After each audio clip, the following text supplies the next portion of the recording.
Hi friends, ఈరోజు మనం కట్టి చేపల ఫ్రై అయితే చేసుకోబోతున్నాం. సో మేమైతే 1 కేజీ కట్టి చేపలను అయితే తీసుకున్నాము. సో వాటిని శుభ్రంగా క్లీన్ అయ్యి చేసేసి తర్వాత దీనికి ఘాట్లు అనేది పెట్టుకున్నాము. దీంట్లో మసాలా అనేది బాగా పట్టించాలి కాబట్టి సో వీటన్నిటిని ఒక బౌల్లోకి అయితే తీసుకుందాము.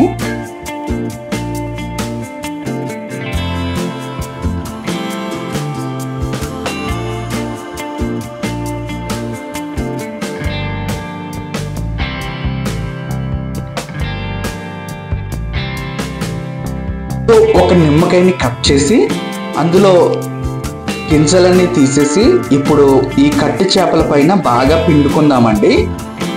పిండుకుని టేస్ట్కి సరిపడా సాల్టు, 1 స్పూన్ పసుపు, 2 టేబుల్ స్పూన్లు కారం, అలాగే ధనియాల పొడి, అలాగే గరం మసాలా ఇంట్లో ప్రిపేర్ చేసుకున్నాం కాబట్టి కొంచెం టేస్ట్ అనేది బాగుంటుంది.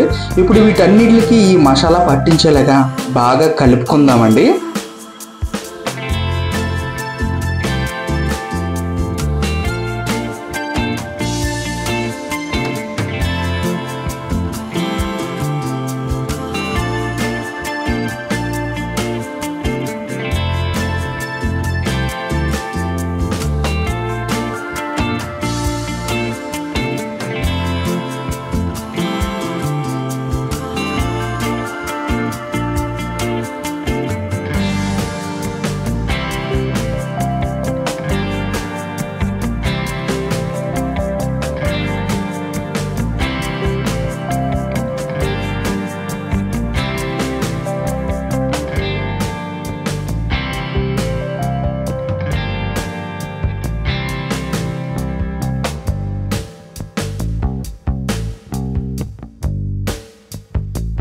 ఇలా మసాలా పట్టించిన తర్వాత డీప్ ఫ్రిడ్జ్ లో ఒక 5 నిమిషాలు అయితే పెడదామండి.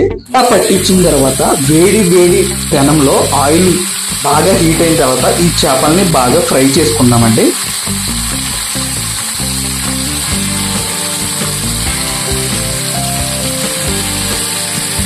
ఆయిల్లో వేసిన వెంటనే గరిటతోటి కలుపుకుండా ఒక్క 5 నిమిషాల తర్వాత ఫ్రై అయిన తర్వాత అప్పట్నే వీటిని వీటి సైడు వేసుకుందామండి.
అంతేనండి. ఇలా ఫ్రై అయిన తర్వాత వీటి మీద నిమ్మకాయ పిండుకుని ఒక్కొక్క పీసు తింటుంటే ఆ ఫీలింగ్ వేరే లెవెల్లో ఉంటుంది ఫ్రెండ్స్. మీరు ఎప్పుడైనా కట్టి చేపల ఫ్రై తిన్నారా? తింటే కామెంట్ చేయండి. అలాగే మన ఛానల్ని లైక్ చేసి సపోర్ట్ చేసేయండి. Thank you for watching friends. మళ్ళా వీడియోలో కలుసుకుందాం. అంతవరకు సెలవు. నమస్కారం. బాయ్.